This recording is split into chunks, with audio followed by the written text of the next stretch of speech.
ಇನ್ನು ಹೈಕಮಾಂಡ್ ಹೇಳುವವರೆಗೂ ಕೂಡ ಸಿದ್ದರಾಮಯ್ಯನವರೇ ಸಿಎಂ ಹೀಗಂತ ಮೈಸೂರಿನಲ್ಲಿ ಗೃಹ ಸಚಿವ ಡಾಕ್ಟರ್ ಜಿ ಪರಮೇಶ್ವರ ಹೇಳಿಕೆ ಎನ್ನೋದು.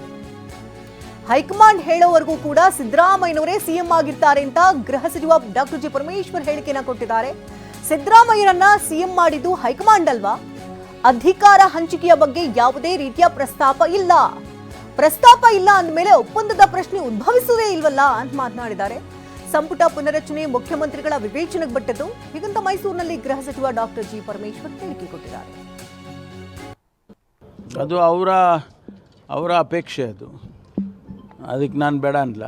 ಖಂಡಿತವಾಗಿ ನೋಡಿ, ಇದೆಲ್ಲ ನಾವ್ಯಾರು ತೀರ್ಮಾನ ಮಾಡೋದು. ನಮಗೆ ನೋಡಿ, ಒಂದು ಸ್ಥಿರವಾದ ಆಡಳಿತವನ್ನು ಕೊಡುವಂಥ ಸರ್ಕಾರ ಬೇಕು. ಅದನ್ನು ಸಿದ್ದರಾಮಯ್ಯನವರು ನಡೆಸ್ಕೊಂಡು ಬರ್ತಾ ಇದ್ದಾರೆ. ಹಾಗಾಗಿ ಹೈಕಮಾಂಡ್ನವರು ಏನು ತೀರ್ಮಾನ ಮಾಡ್ತಾರೆ ಅದನ್ನು ನಾವೆಲ್ಲರೂ ಕೂಡ ಒಪ್ಕೊಳ್ತೀವಿ. ಅಲ್ಲಿ ನನಗೆ ಇಷ್ಟಪಡ್ತಕ್ಕಂಥ ಜನ, ನಮ್ಮ ಕಾರ್ಯಕರ್ತರು, ನಮ್ಮ ಮುಖಂಡರುಗಳು ಹೌದಪ್ಪ ಪರಮೇಶ್ವರ್ ಮುಖ್ಯಮಂತ್ರಿ ಆಗಬೇಕು ಅಂತ ಹೇಳಿದ ಕ್ಷಣಕ್ಕೆ ಏನು ಬದಲಾವಣೆ ಆಗಿಬಿಡೋದಿಲ್ಲ. ಆದರೆ ಅವರ ಅಭಿಪ್ರಾಯಗಳನ್ನ ಅವ್ರು ಹೇಳ್ತಾ ಇರ್ತಾರೆ.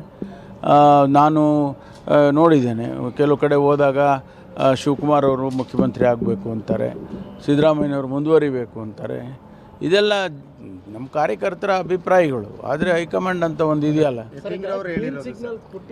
ನನಗೆ ನೋಡಿ ಇರಲಿ ಅಲ್ಲ, ಯಾಕೆ ಇರಬಾರ್ದಾ? ಯಾರಿಗೆ? ನೋಡ್ರಿ, ನಾನು ಹೇಳ್ತಾ ಇದ್ದೀನಲ್ಲ, ಯಾವುದೇ ತೀರ್ಮಾನ ನಮ್ಮ ಹೈಕಮಾಂಡ್ನವರು ಮಾಡೋದು. ಅದರ ಆಯ್ತಲ್ಲ, ಮುಗೀತಲ್ಲ. ಅಲ್ಲಿ ಅರೆ ಆಸೆ ಪ್ರಶ್ನೆ ಬರೋದೇ ಇಲ್ಲ. ಇಲ್ಲಿ ಹೈಕಮಾಂಡ್ ಏನು ತೀರ್ಮಾನ ನನ್ನ ವೈಯಕ್ತಿಕ ತೀರ್ಮಾನ ಅಲ್ಲ, ಅದು ನಮ್ಮ ಪಕ್ಷದ ಹೈಕಮಾಂಡಿನ ತೀರ್ಮಾನ. ಅವ್ರು ಏನು ಮಾಡ್ತಾರೋ ಅದಕ್ಕೆ ನಾವು ಭದ್ರಾಗಿರ್ತೀವಿ. ಭಾಳ ಮಾತುಗಳಾಡಿದ್ದಾರೆ, ಭಾಳ ಮಾತುಗಳು ಆಡ್ತಾನೂ ಇದ್ದಾರೆ. ಅದನ್ನೆಲ್ಲ ನಾವು ಈಗ ಗಮನಿಸ್ತಾ ಇದ್ವಿ. ಆದರೆ ಅಂತಿಮ ತೀರ್ಮಾನ ಯಾರ್ದು?